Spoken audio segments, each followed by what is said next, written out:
about domestic violence. Um, in that, people will say to people who are in violent relationships, why don't you just leave? As if it's that simple. And people say to people who are addicted to drugs, why don't you just stop using drugs? And it isn't that simple. Because really what's going on in the brain, and this is a very non clinical, biological, medical explanation. This is just the way I find it easiest to explain it. And it's accurate, but not super heady. But there's really the issue with addiction is a war in the brain. It's a battle between two parts of the brain, essentially, the midbrain and the frontal lobe. And it was not terribly long ago that, I'd say within the last 40 or 50 years, it was certainly within my lifetime, that people looked at addiction as a flaw of moral character, or a moral failing. They were just people doing bad things that needed to stop doing bad things. And long time ago, the 1920s, 1930s, if you were an alcoholic or addicted to drugs, they would take you to a mental institution, a psychiatric facility. They'd strap you to a bed. They'd let you go through withdrawal, and they'd send you home with a Bible, or just say, hey, go out there and do better. And that's how they treated it. And what they found was people didn't stop. They didn't stop drinking, or some people didn't. And they couldn't reconcile with, look, you keep coming back here. You keep doing this. You keep drinking. You keep using, even though your marriage is gone, your job is gone. And so scientists started looking at these things and saying, well, there must be something else going on then. If it's not just as simple as sending them home and telling them to, get their character right, or, find their moral fiber and foundation, what else could be happening? And so they started to look at addiction as a disease and really look at it as maybe there's something happening in the brain that is beyond a person's control, or at least part or most of it is beyond a person's control. So, and again, I'm kind of zipping through this part of it, not zipping through, but I'm not going to go through a ton of detail, so I can kind of get the meat of it for you. But in the midbrain, this is the part of the brain that we have most in common with other species. This is the part of the brain that drives us to seek basic needs. And our basic needs are food, shelter, safety. Your fight, flight, and freeze responses in this sleep is a basic need. Your fight, flight, and freeze response is, again, roughly, this part of the brain does a lot of things. Your brain does a lot of things, but just in a general sense, your pleasure and reward center is in this area of the brain, fight, flight, and freeze, and the drive to seek basic needs. So when you're hungry, your brain will send signals to your body that make your stomach growl and make you irritable and all the things until you eat. And even though the more developed part of, I don't know if you can see my cursor, but all this stuff up here that's kind of tan in this illustration is like the higher order functioning of human beings. It's the stuff in humans that lets us build computers and drive cars and do things that arguably other species can't do.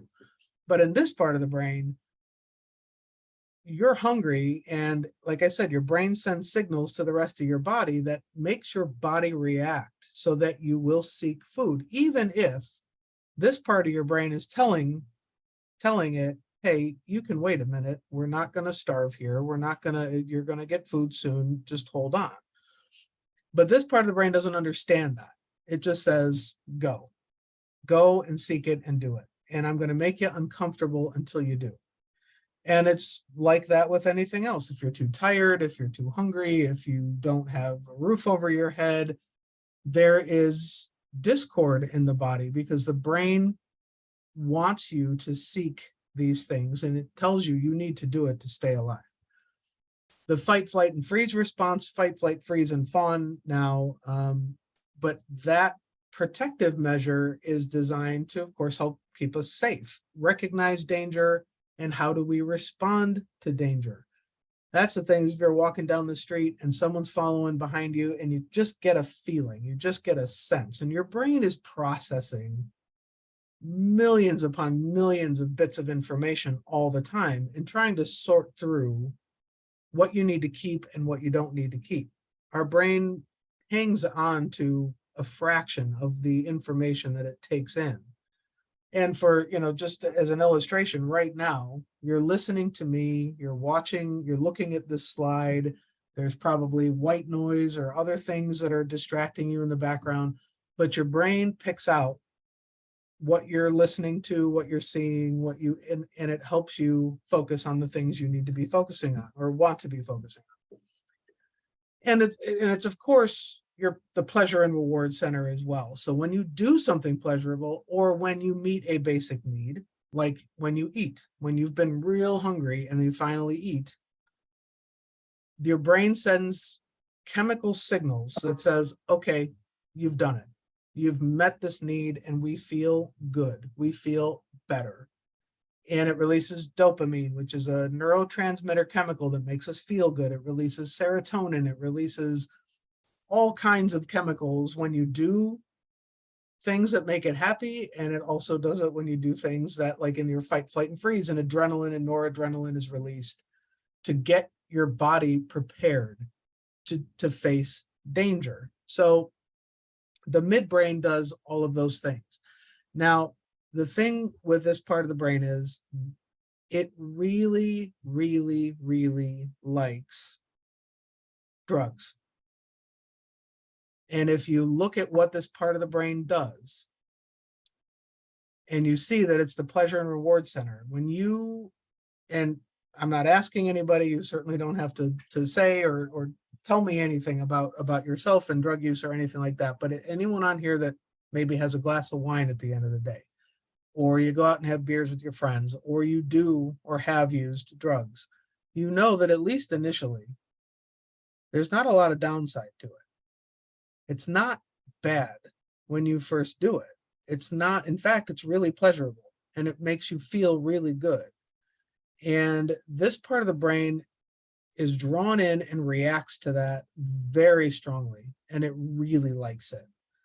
And so what addiction, when you've crossed over into addiction, what's essentially happening is your brain sees in the brains of people who are substance dependent, drugs sort of take over this part of the brain. If you've ever heard the language of the brain is hijacked by drugs or addiction, that's kind of what that means.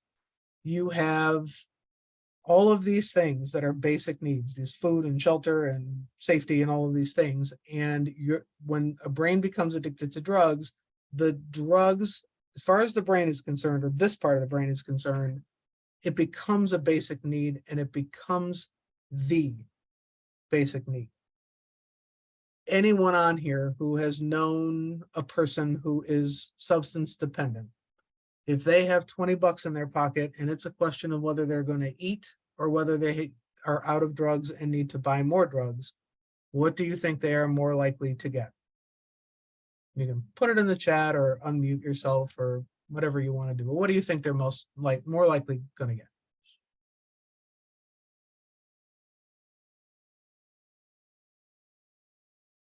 Drugs or food?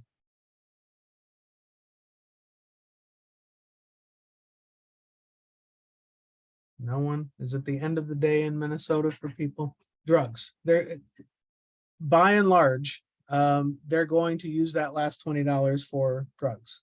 If they had to pay their rent, come up with money to pay their rent, or come up with money for drugs, by and large, they're going to buy drugs before they're going to take care of their basic needs. The push in the brain to do that is so powerful that they will forego. And again, if you've known people who've been addicted to drugs, you probably have seen this in them. The push in the brain is so powerful to seek the drug that they will forego basic needs in order to get it. And that includes all of them. the fight, flight, and freeze response in people who are addicted, I know just from working with women, people who identify as women, for as long as I did, most women in life know that from a very young age, we are taught that we just move around this world very differently than our male counterparts do. Meaning we're always told, you shouldn't be walking around late at night. You should walk with your keys between your fingers and all of those things that maybe some men hear, but typically that's things that are told to girls. We are definitely made aware that we could potentially be harmed or victimized, and I think in a distinctly different way than men or boys are. The women that I work with, they would literally, they'd be sitting at a bus stop and somebody would roll up in a car. Some man would roll up in a car and, hey girl, you party? Yeah, I party. You want to go get high with me?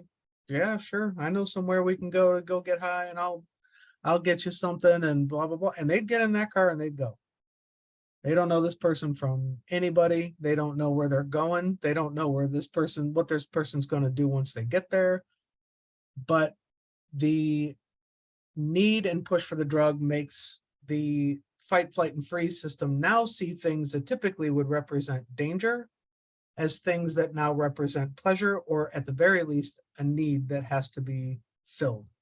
So conversely, and again, sorry if I'm making people a little seasick with moving through slides a lot, but I'll try not to do that too much.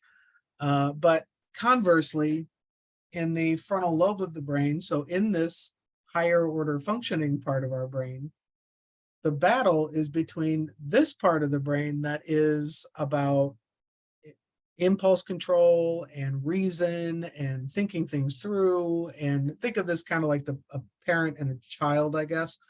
The frontal lobe being the parent, the midbrain being the child. So the frontal lobe is the one that's trying to say, hey, wait a minute, don't get in that car. That's not a good idea. This is bad. We don't know this person. Hey, don't spend the last $20 we have on that. Spend it on this. This part of the brain is typically in human beings, this is what's supposed to be in control in us. This is what helps us follow laws and rules and all of the things, social interactions. This part of the brain is supposed to be in charge. When a person is addicted to substances, it's the opposite. This part of the brain, the midbrain's in charge, and it's all about impulse. It's all about find the thing that makes us feel better, find the thing find the drug. And it's kind of ruling all of the behavior and the emotions and everything else to that end.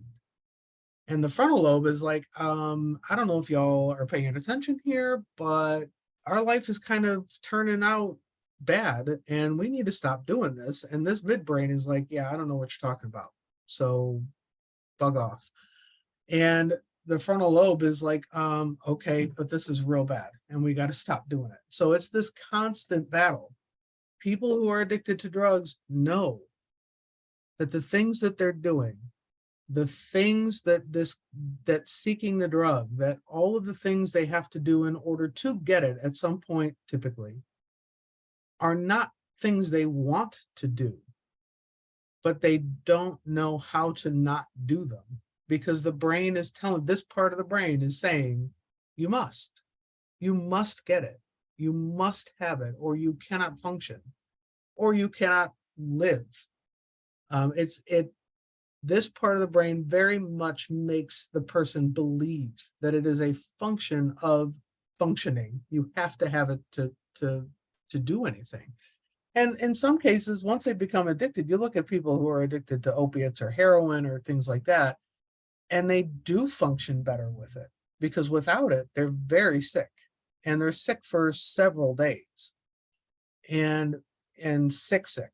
So they can't function, they can't do things. And so the brain basically punishes the person for not having it with the withdrawal symptoms and says, hey, you know how to make this stop. If you want to stop feeling sick or irritable or whatever your withdrawal symptom is, you know how to make it stop.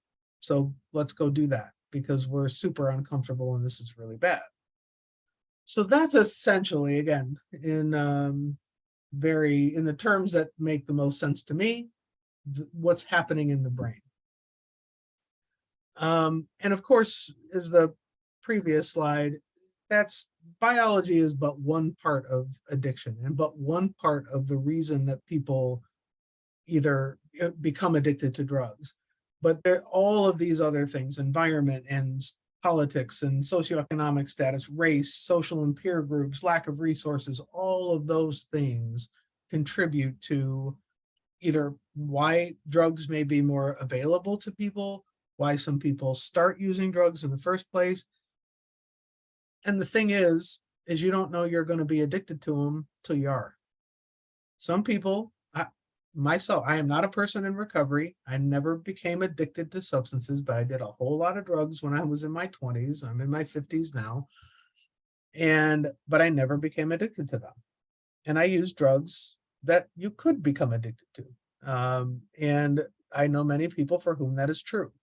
Some people do, some people don't. And the difference is this little switch that gets flipped on in the brain that just cannot be shut off by people who become addicted. And that midbrain in them, something happens, and the science is beyond me to understand what, and I'm not even entirely sure science does understand what that little switch, what flips that switch for some people and what doesn't. Addiction is still one of those things that is kind of baffling to science, what draws people to do something that takes so much from them. But basically, you can't look at addiction just from a biological standpoint. And as far as calling it a disease, I know that for some people is like, yeah, that's nonsense. Even some people in the medical world say, nope, that's not, let's not call it a disease. That is the prevailing scientific opinion of addiction. What I will say to you here, I'm not here to convince you it is or it isn't. The reason they started calling it that is it checks the boxes. There is an affected organ system, which is the brain. It is primary, chronic, progressive, highly relapsing, and potentially fatal. So it checks the boxes of a disease. So again, whether you believe that, don't believe that, no research to the contrary, don't know research to the contrary, that's not really the point of this. But it is a prevailing opinion that it is a disease in that it checks the boxes of a potentially fatal illness. So the next piece of this is really an analogy. That's all this is. It is my analogy to understand addiction from the terms that you all work in every day.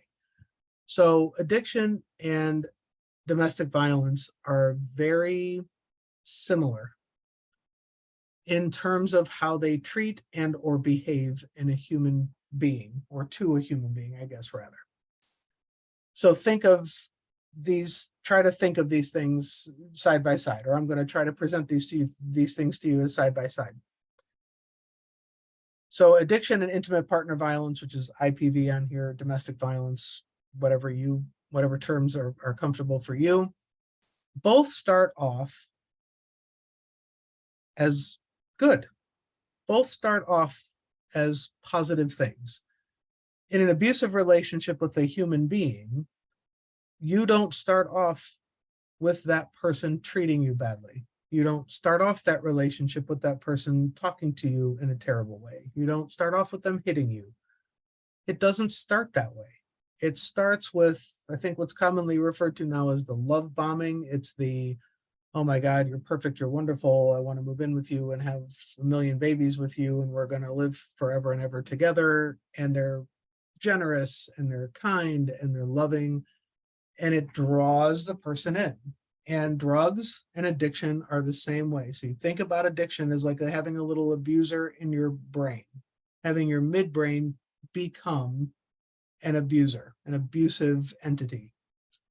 So warning signs early on, if people were to come to someone who starts using drugs and say, you're going to get addicted, and they'd probably say, you're crazy, I'm not going to become addicted, that's nuts.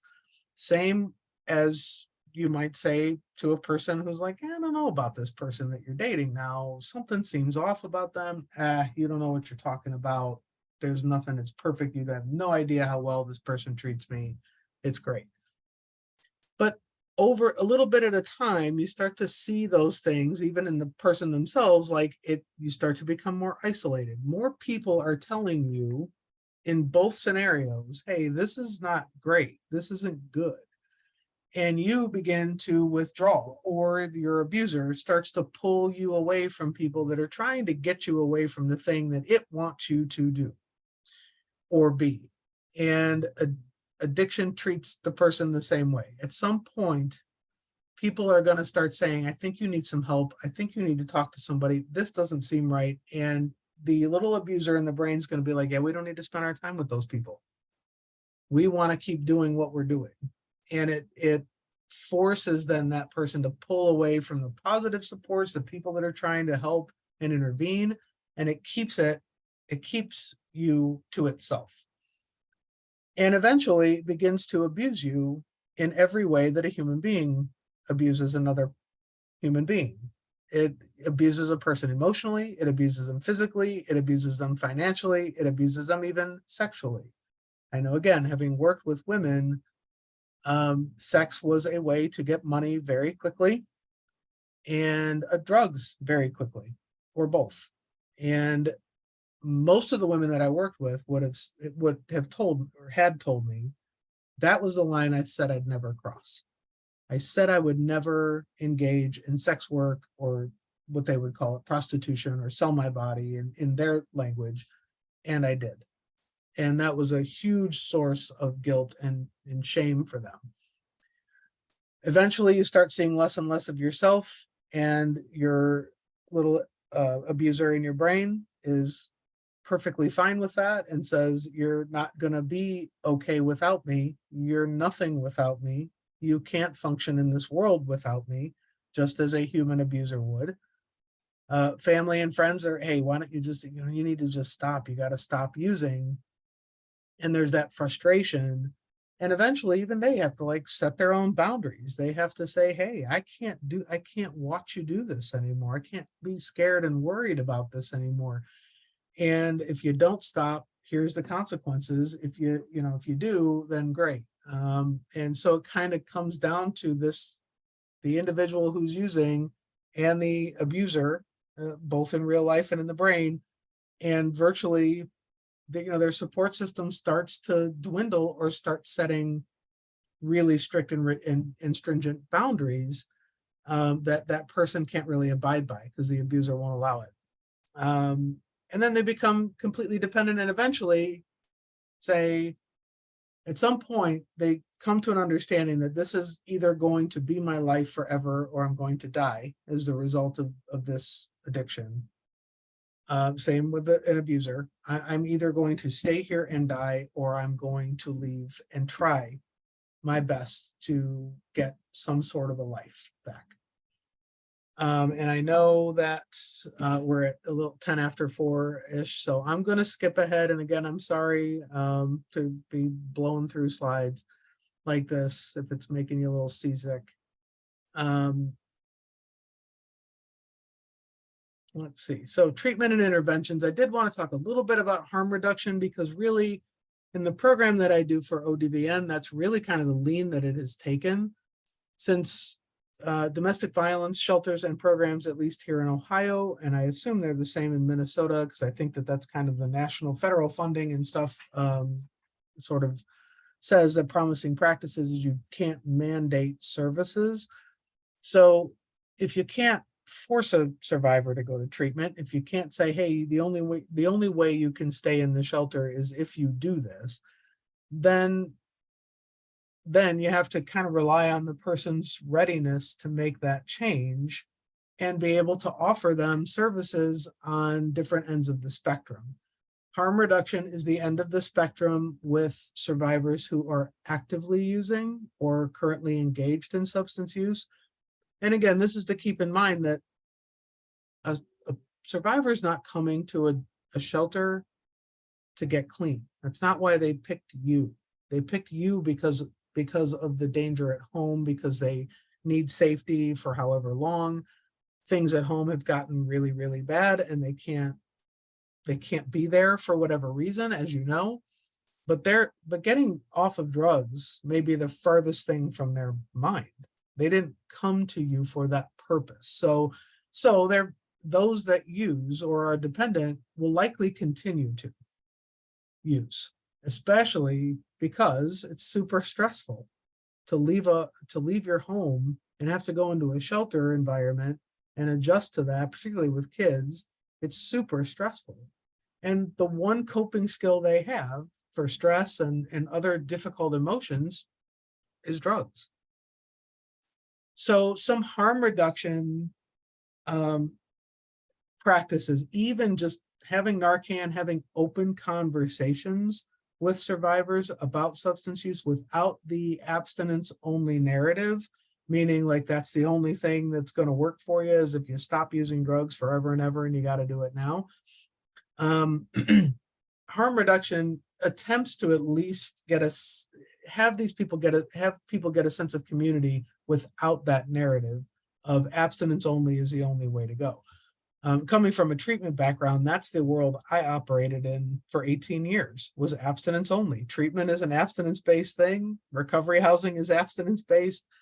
So it was an adjustment for me to move into a space where we talk about harm reduction, but there's so much value in letting people in an autonomous way think about their substance use if they're going to continue to use in a way that helps promote safety and life. They can't get sober if they die. So if they're not ready to stop, then harm reduction is a way to help at least keep them safer and hopefully alive. So harm reduction, again, can look like a lot of things. It can just be sure you have Narcan in the shelter, make sure your survivors have it if they don't, or at least know where to get access. If you have needle exchanges or sterile needle programs in your area, make sure that survivors are aware of those. Be in engaging in conversation with survivors, recognize it and acknowledge it as just part of the trauma period. Hey, we understand and acknowledge that some people use drugs to deal with their trauma or use drugs as the result of their trauma. A lot of abusers engage in substance use coercion, where they are the controller of the substances or force their partner to use and force them into withdrawal or force them to engage in behaviors to get money, to get drugs for them.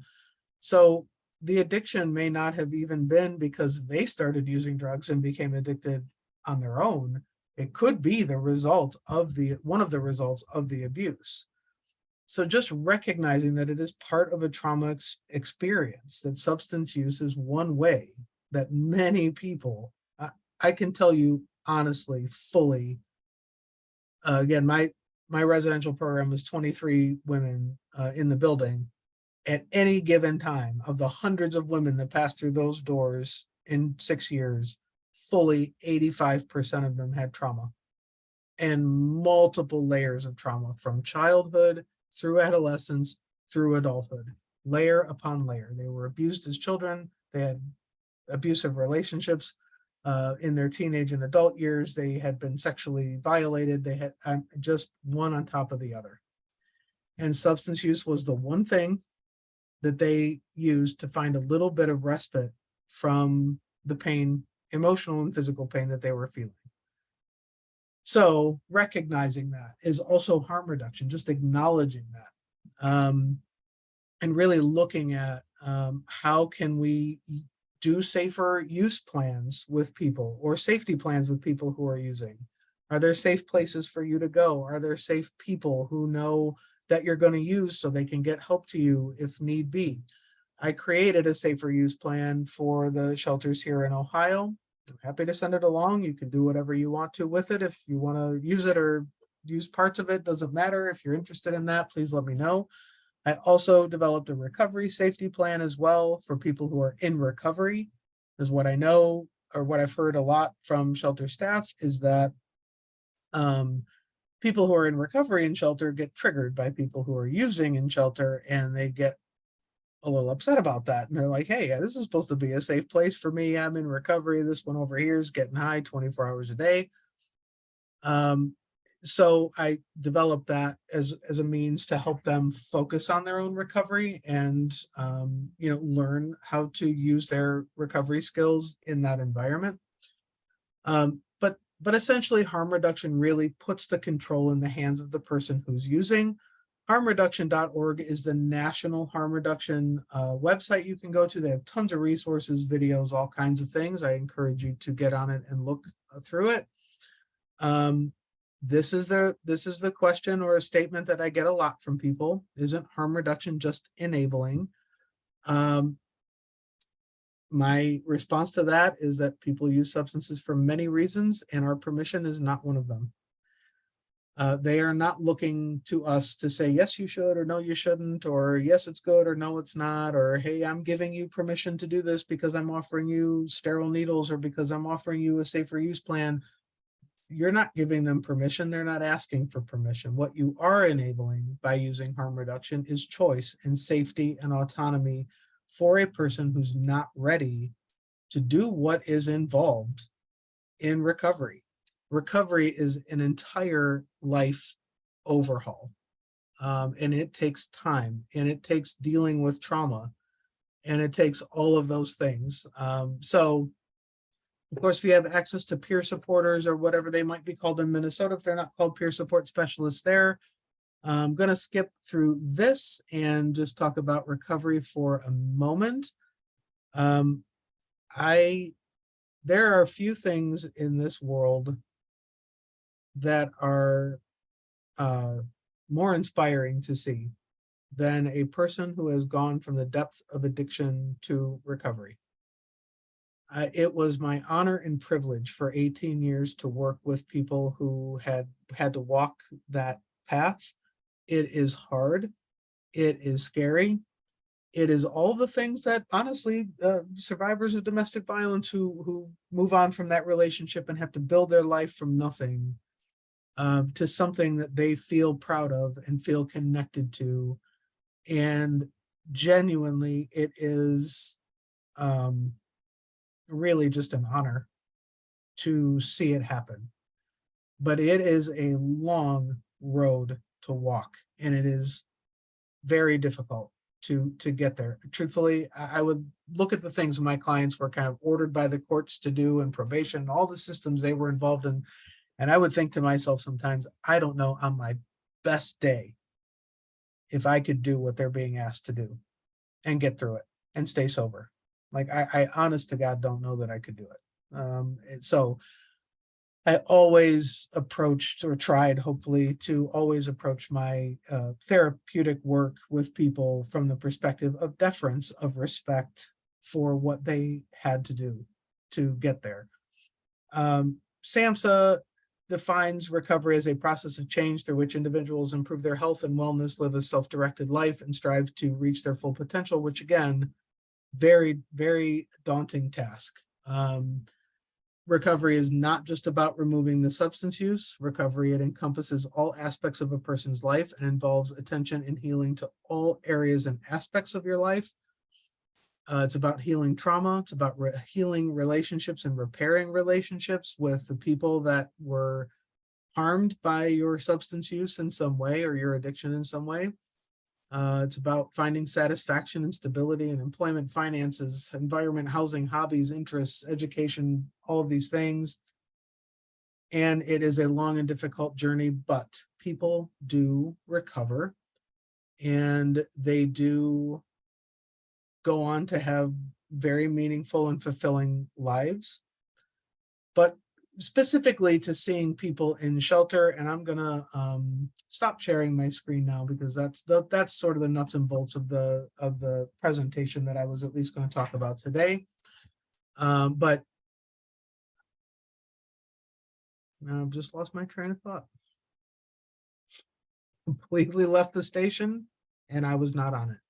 I'm just going to say that. That train Sorry, left. I hope I didn't interrupt your train of thought. No, you certainly did not. You certainly did not. I think I looked at the time and I was like, oh, okay, I want to leave time for questions, and then completely forgot what I was. Oh, when working with people in shelter who are in recovery, I think probably the when people come to you and say, hey, I'm being triggered, or hey, this is a tough place for me to be. The thing with recovery always is you help them focus on themselves. You turn it back on them. What they're probably going to focus on mostly is, hey, can you get this person who's using out of here? And you can't promise that you're going to do that. And you can't promise that that's going to happen. All you can really do is say, let's help you focus on the things about recovery that you really attach to. Why did you get sober in the first place? What is positive about your recovery and your sobriety? How have you gotten through similar situations? Because chances are they have they have they've been through many things, many times of being triggered, and have gotten through them. They're just not thinking about it because it's super stressful in that moment.